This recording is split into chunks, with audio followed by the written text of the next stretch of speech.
السلام عليكم ورحمة الله وبركاته. الحمد لله رب العالمين والعاقبة للمتقين والصلاة والسلام على أشرف الأنبياء والمرسلين وعلى آله وأصحابه أجمعين. أما بعد فأعوذ بالله من الشيطان الرجيم. بسم الله الرحمن الرحيم. الحمد لله رب العالمين الرحمن الرحيم مالك يوم الدين إياك نعبد وإياك نستعين اهدنا الصراط المستقيم صراط الذين أنعمت عليهم غير المغضوب عليهم ولا الضالين.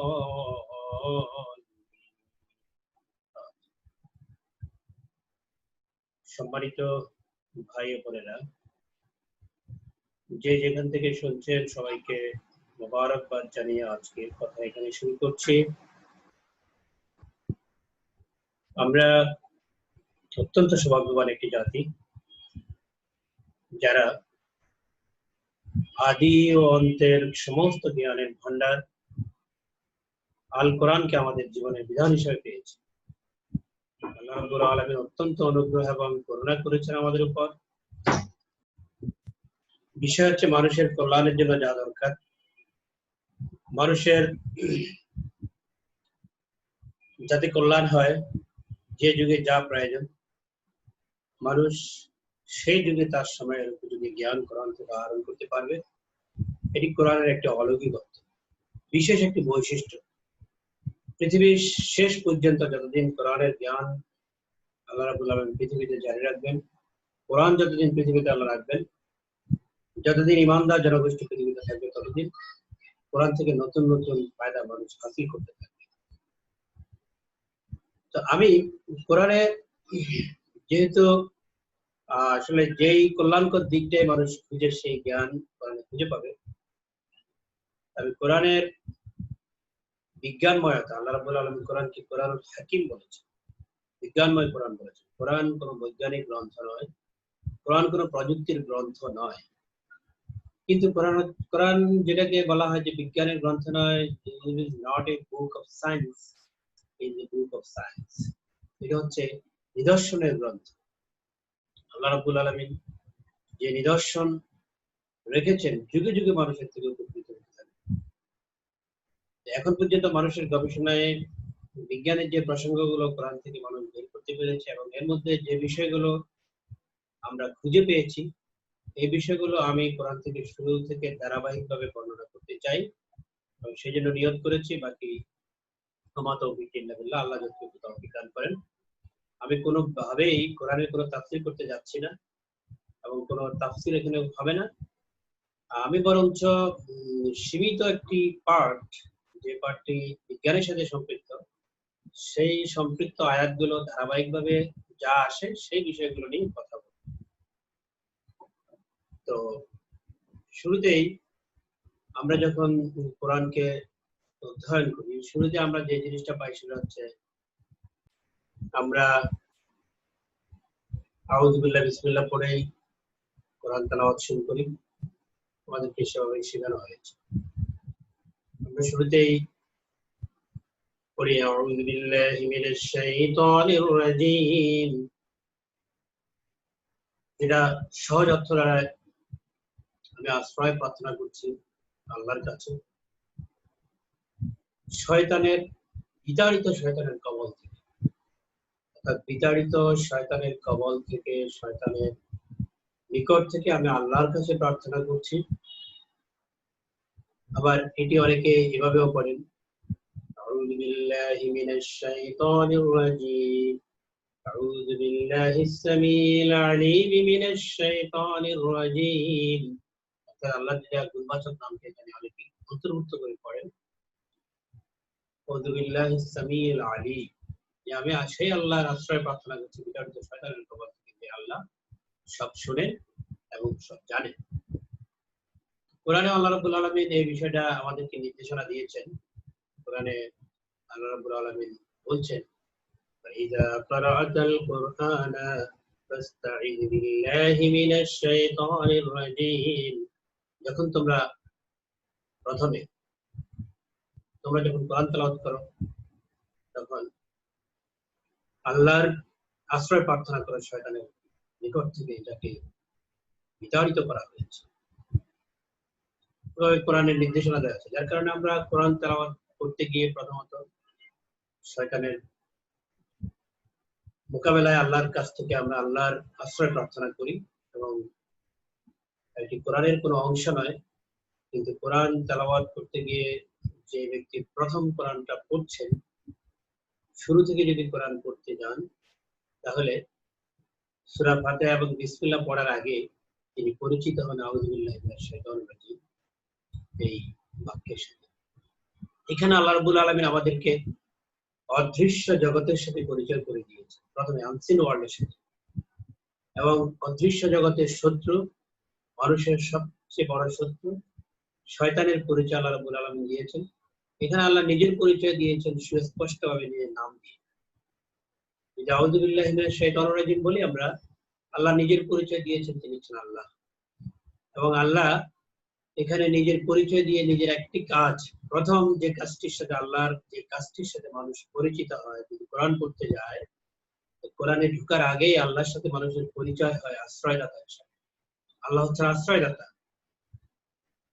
তো এটি আল্লাহ রাব্বুল আলামিনের সবচেয়ে গুরুত্বপূর্ণ একটি দিক, তিনি মানুষকে আশ্রয় দিয়ে থাকেন।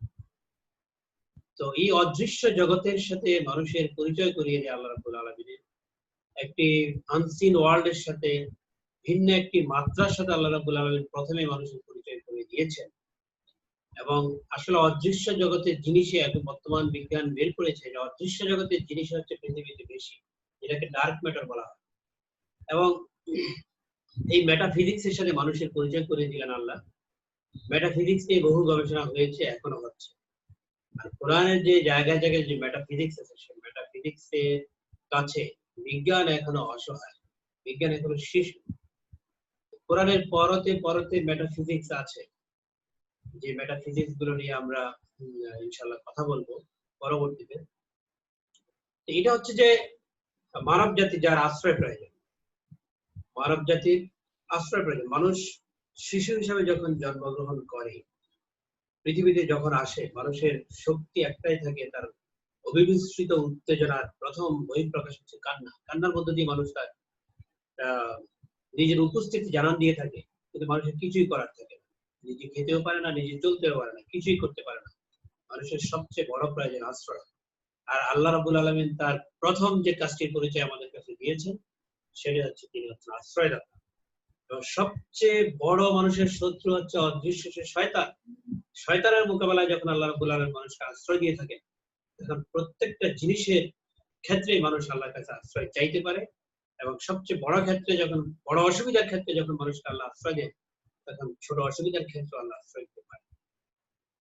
তো এখানে মনোবিজ্ঞানের একটি বিষয় জড়িত আছে। এখানে কোরআন মনোবিজ্ঞানকেও নিয়ে আসছে। মনোবিজ্ঞানের সেটা হচ্ছে অডিয়েন্স ইফেক্ট বলা হয়। মানুষ সামাজিক কিছু সুবিধা পেয়ে থাকে। মানুষ দীর্ঘদিন ধরে যেমন চিন্তা করছিল এই মহাবিশ্বে, বিশ্ব জগতের মধ্যে মানব জাতি কি একা, বিশ্ব চরাচরে আর কোথাও কি কোনো জীবের অস্তিত্ব নেই, প্রাণের অস্তিত্ব নেই। মানুষ সামাজিক ভাবে বলে থাকে যে মানুষ সামাজিক জীব, অর্থাৎ একে অপরের উপর নির্ভরশীল। এই নির্ভরশীলতার বৈশিষ্ট্য মানুষের গুরুত্বপূর্ণ একটি বৈশিষ্ট্য। মানুষ যখন এইভাবে আমি একা, একটা আবদ্ধ ঘরে মানুষ যদি থাকে, একটা রুমের মধ্যে যদি মানুষ আটকা পড়ে, একটা বাথরুমে যদি মানুষ আটকা পড়ে, একটা ঘরের মধ্যে যদি মানুষ আটকা পড়ে, মানুষ প্যানিকড হয়ে পড়ে, মানুষ আতঙ্কগ্রস্ত হয়ে পড়ে। যখন আগুন লাগে আর কেউ যদি মনে করে যে আমি আটকা পড়েছি, তখন মানুষ আতঙ্কগ্রস্ত হয়ে পড়ে এবং মূল বিপদ আসার আগেই অনেকে হার্ট অ্যাটাক করে। এটা হচ্ছে অডিয়েন্স ইফেক্ট, যে কেউ যদি মনে করে যে আমি একা, তার অসুবিধা। সেই ক্ষেত্রে এই অডিয়েন্স ইফেক্ট মনোবিজ্ঞানের একটি ধারণা এখানে কাজ করে থাকে। আর আল্লাহ রাব্বুল আলামিন সবচেয়ে বড় বিষয়টা মানুষকে বলে দিয়েছেন যে তোমরা একা নও, আমি আছি তোমাদের সাথে। এবং সে অদৃশ্য শক্তির মোকাবেলা আমি তোমাদের সবচেয়ে বড় আশ্রয়। এই জন্য এটি মনোবিজ্ঞানের দৃষ্টিভঙ্গি তো কোরআনের এই যে শুরুতেই, কোরআনে প্রবেশের আগে এই যে বাক্যের সাথে মানুষ পরিচিত হয়, মানুষকে মানসিকভাবে শক্তিশালী করে এই বাক্য, মানুষকে মানসিক দৃঢ়তা দান করে, এবং সবচেয়ে বড় আশ্রয়দাতা আল্লাহ রাব্বুল আলামিনের আশ্রয় মানুষকে নিয়ে যায়। মানুষ যখন এটা উচ্চারণ করে, এই উচ্চারণের মধ্য দিয়ে তার বিশ্বাস শানিত হয়, আল্লাহর উপরে বিশ্বাস শানিত হয়, তাওহীদ এবং একত্ববাদের উপর মানুষের বিশ্বাস শানিত হয়, মানুষ পাশাপাশি তার আনুগত্য প্রকাশ করে আল্লাহর কাছে। এটাও মনোবিজ্ঞানের একটা থিওরি, সাংগঠনিক আচরণের একটা গুরুত্বপূর্ণ পার্ট। এখন মানুষ আনুগত্য প্রকাশের জন্য অনেকগুলো ধরন মানুষ আবিষ্কার করেছে। আল্লাহ রাব্বুল আলামিনের যে আমরা অনুগত, আমরা যে আনুগত্য প্রকাশ করছি, এটা হচ্ছে তার ফার্স্ট স্টেপ। আল্লাহর আশ্রয়ে গিয়ে আমি আল্লাহর কাছে আনুগত্য প্রকাশ করছি। তো এই জন্য মানুষ যখন আউযু বিল্লাহি মিনাশ শাইতানির রাজিম পড়ে কোরআন তেলাওয়াত শুরু করে যে কোনো ক্ষেত্রে, তখন শয়তানের রাগ বেড়ে যায়, ইবলিসের রাগ বেড়ে যায়, রাগান্বিত, প্রচন্ড রাগান্বিত হয়ে পড়ে। এই রাগ তাকে এমন পর্যায়ে নিয়ে যায়, তার সমস্ত শরীরে অনেকটা আগুন ধরে যায় এবং সে দুর্বল হয়ে পড়ে। এই জন্য এখানেও মানবিক হাদিসে বিষয়টা আসছে। এখানে একটা বিশাল সাইকোলজি কাজ করছে, আমাদেরকে শিক্ষা দেওয়া হচ্ছে। মানুষ যখন পৃথিবীতে মানুষ যখন রাগ করে, মানুষ কিন্তু তখন শারীরিকভাবে দুর্বল হয়ে যায়। মানুষের মাথার তালু থেকে পায়ের তালু পর্যন্ত প্রত্যেকটা অনুরণিত হয়, প্রত্যেকটা অনু ধাক্কা খায় রাগের কারণে। এবং এতে করে মানুষের মেন্টাল অনেক সময় ব্রেকডাউন হয়, মানুষের ইমোশন ব্রেকডাউন হয়। এবং সেই জায়গায় আল্লাহ রাসূল সাল্লাল্লাহু আলাইহি ওয়াসাল্লাম শিক্ষা দিয়েছেন, এই রাগান্বিত অবস্থায় যদি তোমরা কেউ উপনীত হও, তখন তোমরা এই বাক্যটি পাঠ করো আল্লাহর উপর নির্ভর করে, আউযু বিল্লাহি মিনাশ শাইতানির রাজীম। এরপর হচ্ছে বিসমিল্লাহির রহমানির রহিম। অনেক মুফাসসিরিন কেরাম বলেছেন যে বিসমিল্লাহির রহমানির রহিম এটা সূরা ফাতিহার একটি অংশ। আবার কেউ কেউ বলেছেন যে না, এটা সূরা ফাতিহার অংশ নয়। মূলত বিসমিল্লাহির রহমানির রহিমকে সূরা ফাতিহার অংশ বলার মূল যুক্তিটা হচ্ছে, যেখানে আল্লাহ রাব্বুল আলামিন সূরা হিজরের ৮৭ নম্বর আয়াতে যেটা বলেছেন, এই আয়াতটি সব মুফাসসিরিন কেরামী তার তাফসীরগুলোতে উল্লেখ করেছেন তাদের। আউযু বিল্লাহি মিনাশ শাইতানির রাজীম। ولقد آتيناك سبعا من المثاني والقرآن العظيم। এটার অর্থ হচ্ছে আমি নিশ্চয়ই তোমাদেরকে ৭টি মাসানি আয়াত, যেটা বারবার পঠিত আয়াত দিয়েছি, এবং যেটা মহান কোরআন। তো বারবার পঠিত ৭টি মাসানি আয়াত, বারবার পঠিত ৭টি আয়াত সূরা ফাতিহার আমরা যদি বিসমিল্লাহ সহ ধরি, তাহলে এটি ৭টি আয়াত হয়। সেজন্য অনেকেই বিসমিল্লাহির রহমানির রহিমকে সূরা ফাতিহার অংশ বলেছেন। সেটা সূরা ফাতিহার অংশ হোক অথবা না হোক, এই বিসমিল্লাহির রহমানির রহিম প্রথমবার তেলাওয়াত করতে গিয়ে আমরা পড়ে থাকি। তো সেখানে এই যে বিসমিল্লাহর মধ্যে আল্লাহ রাব্বুল আলামিন যেটা বলেছেন, বিসমিল্লাহির রহমানির রহিম, শুরু করছি মহান আল্লাহ রাব্বুল আলামিনের নামে, যিনি আর রহমান ও আর রহিম, যিনি অসীম দয়ালু এবং যিনি পরম দয়ালু। তো এখানে যেটা হচ্ছে যে মূলত ৪টি প্রধান শব্দ এখানে আছে। একটা হচ্ছে ইসিম, নাম, একটা হচ্ছে আল্লাহ, একটা হচ্ছে আর রহমান, আর একটা হচ্ছে আর রহিম। আল্লাহর নামে শুরু করার মধ্যে দিয়ে মুমিনদের জন্য যে নির্দেশনা আল্লাহ রাব্বুল আলামিন দিয়েছে, যে কোনো জিনিস আল্লাহর নামে শুরু করা, যে কোনো জিনিস। আজকে এটি একটি প্রমাণিত সত্য যে যে কোনো জিনিস, যে কোনো কাজের ক্ষেত্রে যে স্টার্টিংটা, সেটা যে নিয়তে করা হয়, কাজের উপর সেটার প্রভাব পড়ে। এটি আজকে আপনার দেখা যাচ্ছে কোয়ান্টাম মেকানিক্স এর বড় একটি গবেষণার পার্ট এই বিষয়টি। অনেক সময় আমরা বলে থাকি যে নাম দিয়ে কাম কি, কিন্তু বাস্তবে এখন দেখা যাচ্ছে নামের একটি বিশাল প্রভাব আছে। আর এটি আমাদের জন্য শর্ত, আল্লাহর নামে যে কোনো কিছু শুরু করা। আমরা কথা বলি আলহামদুলিল্লাহ দিয়ে, আর কাজ শুরু করি বিসমিল্লাহ দিয়ে। এটা আমাদের কাজের বৈশিষ্ট্য, আমাদেরকে সবাই শিক্ষা দেওয়া হয়েছে। বিষয় হচ্ছে এখানে বিসমিল্লাহ নিয়ে অনেকগুলো গবেষণা আছে, এবং সেটা 1955 সালের পরে বেশ কিছু গবেষণা, যেটা কোরআনের সমগ্র কোরআনে 19-এর যে গাণিতিক বন্ড, 19 সংখ্যাটির যে গাণিতিক বন্ড সমগ্র কোরআনে আছে, যেটা আবিষ্কার হয়েছে 1955 সালের পর এবং তারপর থেকে বহু রকমের গবেষণা এটা নিয়ে হয়েছে।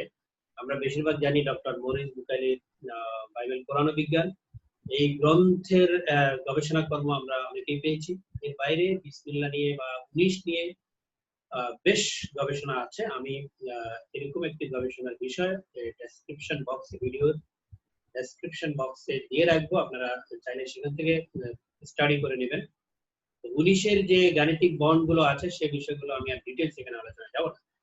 তো এখানে যে শব্দগুলো আছে, একটা হচ্ছে ইসিম আর হচ্ছে আল্লাহ। আল্লাহ এখানে তার নিজের পরিচয় দিয়েছেন, যেটি বিসমিল্লাহ যদি সূরা ফাতিহার অংশ হয়, এটা ছাড়াও তো কোরআনের অংশ আছে বিসমিল্লাহ। তো এখানে আল্লাহ রাব্বুল আলামিন নিজের সুস্পষ্ট পরিচয় দিয়েছেন দুটি গুণবাচক নাম দিয়ে। কোরআনকে যদি কেউ শুরু থেকে পড়তে যায়, আউযুবিল্লাহ দিয়ে আল্লাহর প্রথম একটি পরিচয় পাওয়া যায়, সেখানে দিয়েছেন আল্লাহ তিনি আশ্রয়দাতা, আশ্রয় দেন। কিন্তু গুণবাচক নাম হিসেবে আল্লাহ উল্লেখ করেছেন প্রথম, সেটা হচ্ছে বিসমিল্লাহতে। আল্লাহ নিজের নাম বলেছেন, তিনি হচ্ছেন আল্লাহ, আর তার দুটি গুণবাচক নাম আল্লাহ এখানে উল্লেখ করেছেন, আর রহমান আর রাহিম।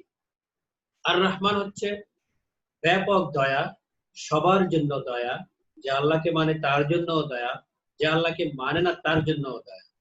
অবারিত ভাবে তিনি যেহেতু খালেক, তিনি যেহেতু সৃষ্টিকর্তা, তিনি যেহেতু পালন কর্তা, তার এই দয়ার ভাগ সবাই পাবে, সমানভাবে পাবে, কাউকে তিনি বঞ্চিত করবেন না। এবং কেউ যদি তাকে নাও মানে, তাকে আল্লাহ রাব্বুল আলামিন আলো বাতাস সহ অবারিত যে নিয়ামত আল্লাহর আছে পৃথিবীতে, এই নিয়ামত গুলো সবাইকে সমানভাবে আল্লাহ রাব্বুল আলামিন দিবেন। এটা হচ্ছে রাহমা। আরেকটা অর্থ হয় যে মায়ের মায়ের রেহেম, মায়ের জঠর, যেখানে সন্তান বেড়ে ওঠে, সেই জায়গায় সন্তানকে দেখার আগেই মায়ের একতরফা ভালোবাসা সন্তানের জন্য সৃষ্টি হয়। তো এরকম একতরফা ভালোবাসা আল্লাহ রাব্বুল আলামিনের আছে তার বান্দার জন্য, সেটা হচ্ছে আল্লাহ রহমান। আর রাহিম হচ্ছে আল্লাহ রাব্বুল আলামিনের বিশেষ দয়া, যেটা আল্লাহ রাব্বুল আলামিন শুধুমাত্র ইমানদার বান্দাদেরকে আখিরাতে প্রদর্শন করবেন, সেটা হচ্ছে তিনি হচ্ছেন রাহিম। এবং এই দয়াটা সীমিত শর্ত সাপেক্ষ দয়া, আর রহমান হচ্ছে সবার জন্য দয়া। এই যে বাউন্ডারি কন্ডিশন, এই বাউন্ডারি কন্ডিশনের ব্যবহার আল্লাহ রাব্বুল আলামিন শুরুতেই করেছেন, এবং যেটা বাউন্ডারি কন্ডিশন বিজ্ঞান ব্যবহার করে, কোরআন ব্যবহার, গণিত ব্যবহার করে, যারা বড় বড় গবেষণা কর্ম পরিচালিত করে, সেখানে বাউন্ডারি কন্ডিশন গুলো তারা ব্যবহার করছেন। যে সমীকরণ গুলো সেখানে দেওয়া হয় বিভিন্ন শর্ত সাপেক্ষে, যে আপনার অ্যানালজি গুলো করা হয়, যেখানে ফ্লো চার্ট গুলো করা হয়, যেখানে অ্যালগোরিদম গুলো করা হয়, সব জায়গায় কিন্তু এই শর্ত সাপেক্ষ বিষয়গুলো জড়িত। এখানে আল্লাহ রাব্বুল আলামিন একদম শুরুতেই সে ধরনের একটা কন্ডিশন এখানে যুক্ত করে দিয়েছে। আমি শুধুমাত্র কোরআনের যে বৈজ্ঞানিক নির্দেশনা, যে সিম্পটম গুলো আমরা এখান থেকে পাই, সেই জিনিসগুলো আমি টাচ করার চেষ্টা করবো। বিশাল করা আসলে আমরা চাইলে অনেক কিছু এখান থেকে সব শেষ করতে পারবো, যার কারণে আমি সংক্ষিপ্তভাবে এই বিষয়গুলো টাচ করে যেতে চাই। তো 19-এর গাণিতিক বন্ড নিয়ে আমি আগে বলেছি, এই বিষয়টা আমি ডেসক্রিপশন বক্সে দিয়ে রাখবো, সেখান থেকে আমরা দেখে নিব। তো এখানে কোরআনের আয়াত সংখ্যা, সূরা ফাতিহার আয়াত সংখ্যা 7 এই জন্য বলা হচ্ছে, যেটা আল্লাহ রাব্বুল আলামিন সূরা হিজরের 27 নম্বর আয়াতে যারা বলেছেন, আমি আপনাকে 7টি বারবার পঠিত আয়াত দিয়েছি এবং মহান কোরআন দিয়েছি। তো এখানে কোরআনের যে সিক্রেট মিরাকল গুলো লুকায়িত আছে, যে জিনিসগুলো এখানে লুকায়িত আছে, সেই জিনিসগুলোর মধ্যে ছোট্ট একটি জিনিস বিসমিল্লাহ থেকে আমি নিতে চাই। আমরা ভার্বাল কমিউনিকেশনের কথা জানি, যেটা যোগাযোগ দক্ষতার ক্ষেত্রে মানুষের মৌখিক দক্ষতা, মানুষের মৌখিক যে বিষয়টা, সেখানে সেটা খুবই গুরুত্বপূর্ণ। একজন মানুষ কত জ্ঞানী, সেটা হচ্ছে বড় গুরুত্বপূর্ণ পার্ট হচ্ছে তিনি সেই জিনিসটা কত ভালোভাবে উপস্থাপন করতে পারেন। এটা হচ্ছে যোগাযোগের একটা গুরুত্বপূর্ণ পার্ট। এবং একজন মানুষ যখন হতাশায় থাকে, হতাশাগ্রস্ত মানুষকে যদি উঠিয়ে আনতে হয়, হতাশা থেকে তাকে যদি মুক্ত করতে হয়, তাহলে প্রথমত তার ভিতরের অবস্থাটা তাকে জাগিয়ে তুলতে হবে। সে যদি মনে করে যে না, তার ভিতরটা যদি মরে যায়, সে যদি কারোর উপর নির্ভর করতে না পারে, তখন লোকটা চূড়ান্ত ভাবে হতাশাগ্রস্ত হবে। আর যদি সে সত্যিকার অর্থে চূড়ান্ত ভাবে যার দয়ার কোনো শেষে আর রহমানের উপর সে যদি নির্ভর করতে পারে, আর রাহিমের ভিতরে সে হয়তো ঢুকতে পারবে, তার যদি ভাগ্য ভালো হয়। আর যদি তার ইচ্ছা থাকে আল্লাহ তাকে নিশ্চয়ই কবুল করবেন। কিন্তু রহমানের ভিতর তো সে অটোমেটিক ঢুকে যাচ্ছে, তার জীবনে আল্লাহর কত অনুগ্রহ আছে, সে অনুগ্রহগুলো রহমানকে নিয়ে চিন্তা করলে সে পেয়ে যাবে। কোনো মানুষের হতাশা এই ক্ষেত্রে থাকতে পারে না। আর এই জিনিসটা যদি মানুষ যদি ইমানদার হয়, মৌখিকভাবে যদি প্রকাশ করে, তাহলে মৌখিক প্রকাশের মধ্য দিয়ে মানুষের শরীরের উপর যে প্রভাব পড়ে, আজকে সেই গবেষণাটা খুব ভালোভাবে এসছে যে মানুষের মৌখিক প্রকাশের মধ্য দিয়ে মানুষের শরীর কিভাবে অনুরণিত হয়। আফ্রিকার একটা জিনিস প্রচলিত আছে, সেখানে একটা বিশেষ কিছু এলাকা আছে, সেই এলাকাগুলোতে মানুষ কোনো গাছ কাটার দরকার হলে সে গাছগুলো তারা সরাসরি কাটতে যায়। তারা গ্রামবাসী মিলে একসাথে মিলে গাছটাকে সকাল বিকাল গালি দিতে থাকে, ভৎসনা করতে থাকে যে তুমি আমাদের জীবনে অভিশাপ হয়ে দাঁড়িয়েছে। একটা পর্যায়ে দেখা যায় এই গাছটা মরা শুরু করে। অর্থাৎ মানুষের মেন্টাল রিফ্লেকশনটা অনেক বড় একটি পার্ট, যেটা মানুষের মুখ দিয়ে প্রকাশিত হয়। আর একজন মানুষ যখন যে কোনো কাজ আল্লাহর নামে শুরু করবে, এই জিনিসটা যখন মুখ দিয়ে সে সবসময় প্রকাশ করে, প্রকাশ করতে করতে এই প্রকাশ ভঙ্গি যখন তার অন্তরে সেট হয়ে যায়, এটা হচ্ছে কোয়ান্টাম মেকানিক্সের কাজ। এবং সেই অন্তর যে শক্তিশালী অবস্থায় যায়, সেই শক্তিশালী অন্তরকে কোনো কিছুই দমাতে পারে না, এবং তাকে কোনোভাবেই কখনোই হতাশা দমাতে পারে না। সে লোকটা কখনোই আইসোলেশনে পড়তে পারেন না, তিনি কোনো ক্রমেই তিনি নিজেকে আইসোলেটেড মনে করতে পারেন না। এটা হচ্ছে মূল কথা। আজকে যখন পোস্ট ট্রমাটিক স্ট্রেস ডিসঅর্ডারের কথা বলা হয়, যে মানুষ আইসোলেশনের কারণে, একাকিত্বের কারণে, লোনলিনেস এর কারণে মানুষ যখন আত্ম নির্ভরশীলতা বা মানুষের নিজের মনোবল যখন হারিয়ে ফেলে, মনের শক্তি হারিয়ে ফেলে, তখন মানুষ ট্রমাটিক স্ট্রেস ডিসঅর্ডারে পড়ে। আর সেক্ষেত্রে যেই মানুষ সব কাজে কর্মে তার অভ্যাস হচ্ছে আল্লাহর নামে শুরু করে, আর হাকিকতি এটা যদি তার জীবনে অর্জিত হয়, তাহলে এরকম কোন মানুষ অসচেতন অবস্থায়, অচেতন অবস্থায়ও এই লোকটা সে স্ট্রেস ডিসঅর্ডারে পড়তে পারে না, ট্রমাটিক স্ট্রেস ডিসঅর্ডারে পড়তে পারে না, লোনলিনেস একাকিত্বের কারণে, আইসোলেশনের কারণে এই লোকটা বিভ্রান্ত হতে পারে না। কারণ কখনো আর রহমান এবং আর রাহিমের উপর সে আস্থা হারায় না। সুতরাং এই জিনিসটা মানুষের জীবনে অর্জিত হওয়ার জন্য মানুষ যত বেশি কোরআনে ঢুকবে, এই জিনিসটা মানুষের জীবনে তত বেশি অর্জিত হবে। আমরা সূরা ফাতিহার বৈজ্ঞানিক যে নিদর্শনগুলো, সেই নিদর্শনগুলো পরবর্তী দ্বিতীয় পর্বে ইনশাআল্লাহ আলোচনা করব। আজকে সূচনা পর্ব এখানে শেষ করছি। আল্লাহ রাব্বুল আলামিন আমাদেরকে আদি ও অন্তের শাশ্বত গ্রন্থ, জ্ঞানের শাশ্বত গ্রন্থে কোরআন থেকে উপকার গ্রহণ করার জন্য তৌফিক দান করুন। আমাদের জীবনের সীমানাগুলো এই কোরআনের আলোকে আলোকিত করার তৌফিক দান করুন। ওয়া আখিরু দাওয়ানা আনিল হামদুলিল্লাহি